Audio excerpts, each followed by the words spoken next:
بسم اللہ. السلام علیکم مولوی صاحب، کیسے ہیں؟ خیریت سے ہیں؟ وعلیکم السلام، بالکل ٹھیک ٹھاک، اللہ کا شکر ہے. آپ سنائیں کیسے ہیں؟ طبیعت سے ٹھیک ہے؟ بہت مہربانی آپ کی، اللہ تعالیٰ آپ کو جزائے خیر دے، اللہ تعالیٰ آپ کو عزت دے. تھینک یو سر، کال کرنے کا اور انتظار کرنے کا بہت شکریہ.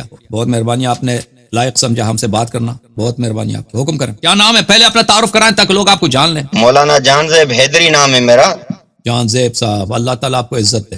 حکم کریں جان زیب صاحب. آپ کا لائیو پروگرام میں سن رہا تھا اور پچھلے ہفتے بھی آپ سے کنیکٹ ہوئے تھے، پر جو ہے مانا بات تھوڑی ہو سکی، تو ابھی موقع ملا ہے. اللہ کرے گا بہترین گفتگو ہوگی انشاءاللہ. پچھلے ہفتے انہوں نے کال کیا تھا عزیزو، ان کی باری نہیں آئی تھی، تو میں نے دیکھا کہ عالم دین انتظار کر رہے ہیں، تو میں نے پروگرام ختم ہونے کے بعد ان سے معذرت کیا تھا، تو اس کی طرف اشارہ کر رہا ہے. تو اب انشاءاللہ تبارک و تعالی ان سے بات ہوگی انشاءاللہ. بسم اللہ. جی. میرا ایک سوال ہے آپ سے کہ آپ کے عقیدے کے مطابق حضرت امیر حمزہ کا رتبہ زیادہ ہے یا حضرت امام جعفر صادق کا رتبہ زیادہ ہے؟ حضرت امام جعفر صادق علیہ الصلوۃ والسلام کا رتبہ زیادہ ہے. اچھا، اس پہ کوئی قرآن و حدیث سے کوئی جو ہے ثبوت وغیرہ؟ پر ابھی اگر آپ نے دیکھا ہو، اگر ابھی آپ نے دیکھا ہو نا کہ میں نے حدیث دکھایا آپ کو کہ رسول اللہ صلی اللہ علیہ وسلم نے فرمایا، رسول اللہ صلی اللہ علیہ وسلم نے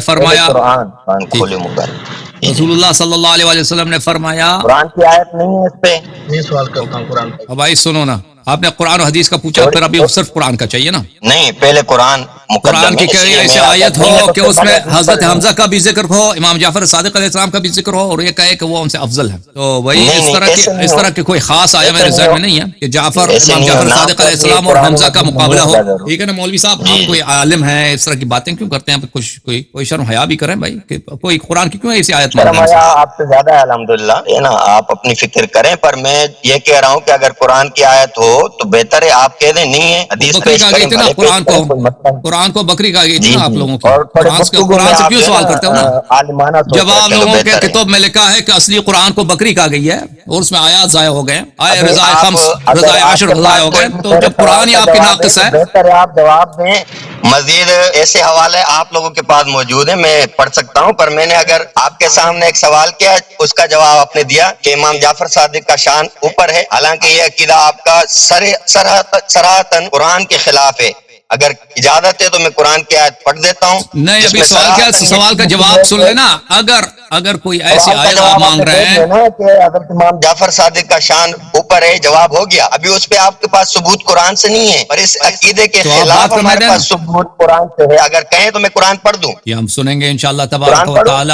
اب سنیں، اجازت دیں بات کرنے کی، اجازت دیں بات کرنے کی. جی قرآن پڑھیں. پہلی بات یہ ہے کہ اگر آپ کا مقصد یہ ہے کہ اگر امامت کو وہ آپ قرآن سے ثابت کریں، یہ اور سوال ہے. لیکن اگر آپ کا خصوصی اس طرح کہ کوئی ایسی آیت ہو کہ اس میں امام جعفر صادق علیہ السلام کا نام سے ذکر ہو، اور حمزہ کا بھی نام سے ذکر ہو، اور پھر کہا جائے کہ یہ فلانے سے افضل ہے، تو اس طرح کی آیت ابھی میرے پاس نہیں ہے. لیکن آپ کی خدمت میں عرض یہ ہے کہ کیونکہ قرآن کے متعلق آپ کا جو مسلمہ عقیدہ ہے، اور جس کو آپ اپنے عوام سے چھپاتے ہیں، اور آپ جس کو مخفی رکھتے ہیں، وہ یہی ہے کہ قرآن کو بکری کہا گئی. قرآن کو بکری کہا گئی ہے. جی سر، میں قرآن پڑھ دیتا ہوں. ابھی سنیں، ابھی میں آپ کا سنوں گا، ابھی آپ کے آیتیں سنوں گا، اس کا جواب دوں گا. پہلے میری بات سنیں. ایک قوم عزیز ہو، یہ بات اچھی طرح سے رکھو. جب اس قوم کا عقیدہ یہ ہے کہ اصلی قرآن کو بکری کہا گئی ہے، اس میں آیات ضائع ہو گئی ہیں، اس میں پھر عثمان نے جلا دیا باقی جو 6 حروف تھے، تو پہلے وہ حروف 7 لے کے آؤ، قرآن کامل لے کے آؤ. ٹھیک ہے نا.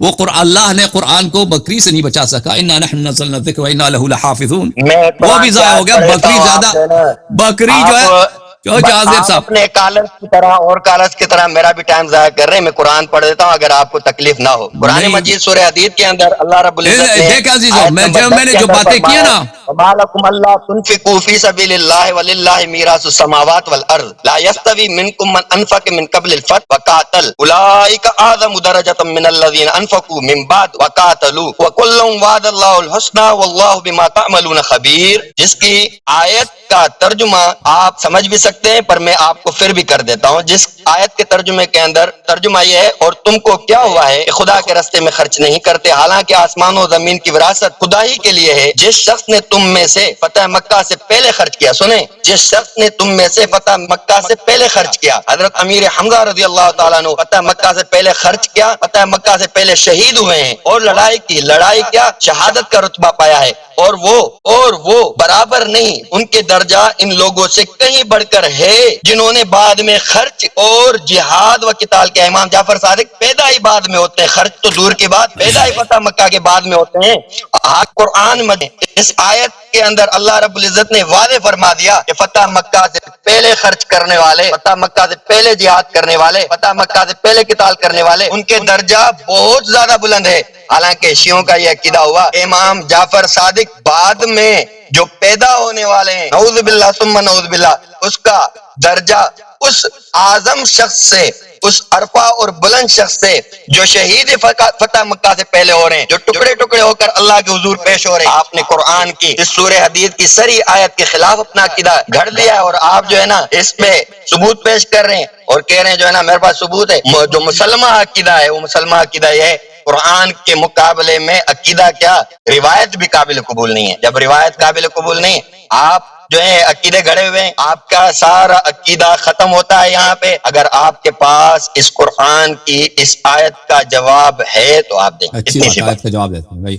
عزیزو، یہ مولوی صاحب نے قرآن پڑھ لیا ہے لیکن ان کو سمجھ نہیں آیا، پہلی آیت کا پہلا ایسے ہی بھول گئے کہ یہ آیت کس کے متعلق ہے۔ سمجھ آیا ماشاءاللہ۔ اچھی آپ بات سنیں ابھی، اب اپنا فون نہ ہلائیں تو آپ ہی کے لیے بہتر ہے، آپ کا تصویر بہتر آئے گا اگر فون حرکت نہ کریں۔ تو عزیزو، قرآن مجید کی جو آیت آئی انہوں نے تلاوت کیا ہے وہ آیا یہ ہے سورہ مبارکہ حدید میں، سورہ حدید، اعوذ باللہ من الشیطان الرجیم، وما لکم الا تنفقوا فی سبیل اللہ وَلِلَّهِ مِيرَاثُ السَّمَاوَاتِ وَالْأَرْضِ۔ یہ آیہ کریمہ جو ہے اس وقت نازل ہوا ہے جب صحابہ راہ خدا پہ پیسے خرچ نہیں کرتے۔ اللہ رسول پاک صلی اللہ علیہ وسلم کی نصرت سے زیادہ ان کو کیا پسند تھی؟ دنیا کی محبت، ٹھیک ہے نا۔ یہ مذمت کے لیے آیا ایک خاص وقت پر، یہ نہیں ہے کہ یہ مذمت سب عالم روز قیامت تک جتنے مسلمان ہیں ان سب کے لیے نہیں، یہ مذمت کن لوگوں کے، یہ خاص موقع پر نازل ہوا ہے، خاص افراد کے لیے نازل ہوا ہے کہ یہ لوگ رسول پاک صلی اللہ علیہ وسلم فرماتے ہیں جہاد کے لیے نہیں اٹھتے، جہاد کے خرچے ہوتے ہیں، اس کے لیے ہیلپ کرو، ہیلپ نہیں کرتے، مدد نہیں کرتے۔ وما لکم، تمہیں کیا ہو گیا اے صحابہ، تم تو ادعا کرتے ہو کم صحابی ہیں، دین سے محبت ہے، اللہ سے محبت ہے، ہمیں جنت کی امید ہے۔ بھائی تم جنت کی امید ہے تو مالکم اللہ تنفقوا فی سبیل اللہ، کیوں تم اللہ کے راہ میں خرچ نہیں کرتے؟ وللہ میراث السماوات والارض، اللہ زمین و آسمان کی بادشاہت، زمین آسمان کے خزانے، یہ سب اللہ کے ہاتھ میں۔ تم اگر اللہ کی راہ میں خرچ کرو گے تو اللہ نہیں بھولے گا، اللہ اجر دے گا۔ یہ ان لوگوں کے لیے بھائی، لا یستوی منکم من انفق من قبل الفتح وقاتل، آپ لوگوں میں برابر، یہ خاص لوگوں سے خطاب ہے، صحابہ سے خطاب ہے، آپ لوگوں میں برابر نہیں ہے۔ یہ دیکھیں وجوہ مخاطبات قرآن، کتاب الاتقان فی علوم القرآن میں، وہاں پہ پورا باب ہے کہ قرآن کریم کے مخاطبات، قرآن میں جو فرمایا کہ خطاب ہے اس میں، یا ایھا الذین آمنوا یا ایھا الناس فیکم انکم، اس میں سب یہ ایک طرح نہیں ہوتے۔ مثلا ایک جگہ پہ یا ایھا الناس بولا ہے، اس سے مراد ہو سکتا ہے خاص افراد ہوں، سب لوگ نہ ہوں۔ یا ایھا الذین آمنوا ہوں، اس سے مراد خاص افراد ہوں۔ یا ایھا الذین آمنوا سے مراد سچے مسلمان ہوں جو عقد مومن ہے۔ یا ایھا الذین آمنوا سے مراد مومن اور غیر مومن، اس میں منافق بھی شامل ہوں۔ یہ سب مخالفات ایک جیسے نہیں ہوتے۔ مولوی صاحب بھائی آپ کہاں ہیں؟ تفسیر تو آپ کبھی پڑھی نہیں، اٹھ کے آ گئے کہ شیعوں پہ اعتراض کر رہے ہیں۔ ابھی چپ، ابھی خاموش، ابھی خاموش، آئے پڑھیں، ابھی خاموش، ابھی خاموش، ابھی سنیں، پڑھا فلاں نہیں چاہیے آپ کو، بھائی ابھی قرآن پڑھو نا۔ الحمدللہ۔ اچھا پڑھا تو اگر پڑھا ہوتا تو آیت کی صحیح ترجمہ کرتے نا کہ اس میں صحابہ کی مذمت ہے، وہ تو آپ بھول گئے کہ صحابہ کو دنیا سے محبت ہے۔ ہاں اور بھائی سن لو نا، الحمدللہ صحابہ کو دنیا سے محبت ہو گئی ہے اور صحابہ کی مذمت ہے، کہ آپ لوگ یہ نہ سمجھیں کہ آپ سب ایک جیسے ہیں۔ جنہوں نے فتح سے پہلے، فتح مکہ سے پہلے، فتح پہلے سے امیر حمزہ کا نام لیا کہ بھائی یہ آیت گل سنو نا، مذمت میں حضرت امیر حمزہ کی، میں نے کہا کہ امیر حمزہ کی مذمت میں، اور بھائی بات سنو، آپ نے تو ابھی کہا بھائی آیا پڑھنے دو نا، آیا پڑھنے دو، پریشان ہو گئے جان زیب صاحب، آپ کے سحر جادو سب باتیں لوگ ہیں، اب پڑھنے دو، آیا پڑھنے دو، وہ جان زیب میاں آیا پڑھنے دو نا، پریشان ہو گئے۔ اچھا، لا یستوی منکم من انفق من قبل الفتح وقاتل، بعد میں نہیں دوں گا، مساوی نہیں ہے آپ لوگوں میں سے اور صحابہ اکرام، وہ لوگ جو فتح مکہ سے پہلے ایمان لائے اور انہوں نے قتال کیا، جو جنگوں سے بھاگ گئے تھے نا خیبر میں، ہاں وہ قتال میں انہوں نے قتال نہیں کیا، جو خیبر سے بھاگے تھے، یاد ہے مولوی صاحب؟